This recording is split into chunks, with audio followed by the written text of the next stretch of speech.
friend, you might say, oh, by the way, have you talked to Sarah recently? Or by the way, what has Sarah been up to?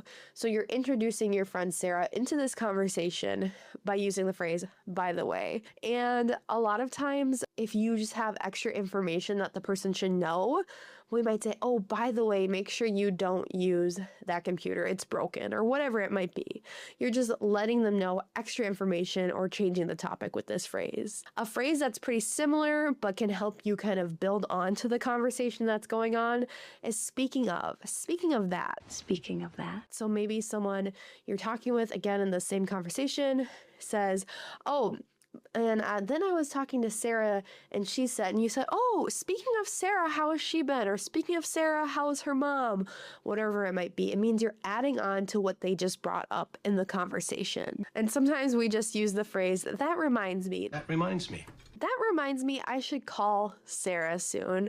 Or that reminds me I haven't seen Sarah in a long time. So you're just saying like, this conversation reminds me that I should do something. You're usually saying this when you have to take an action. Our next phrases are going to be super useful because sometimes as an English learner, you're not ready to give your answer to a question or your opinion right away. So this is going to kind of buy you some time, to give you some extra time to think, but to not make it awkward, to make it more natural. This is how a native speaker would actually get more time to answer a question. The first phrase is, let me think. Let me think.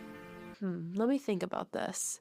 That means you don't know your answer right away or your opinion even. Someone might say, hey, what do you want for dinner? You say, oh, let me think for a moment.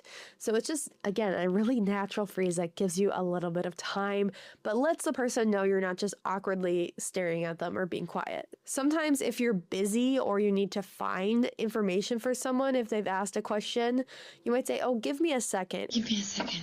Hey, do you know their phone number? Give me a second, I'll go look.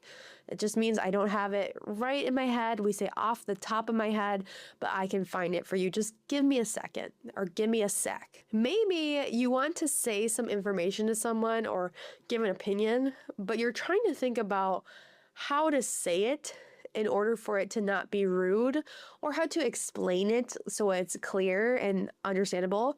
You might say, how should I put this? How should I put this? How should I put this? A lot of times if we're giving an opinion that might come off as a bit rude or harsh, we might say, how could I put this? This person is a little bit argumentative.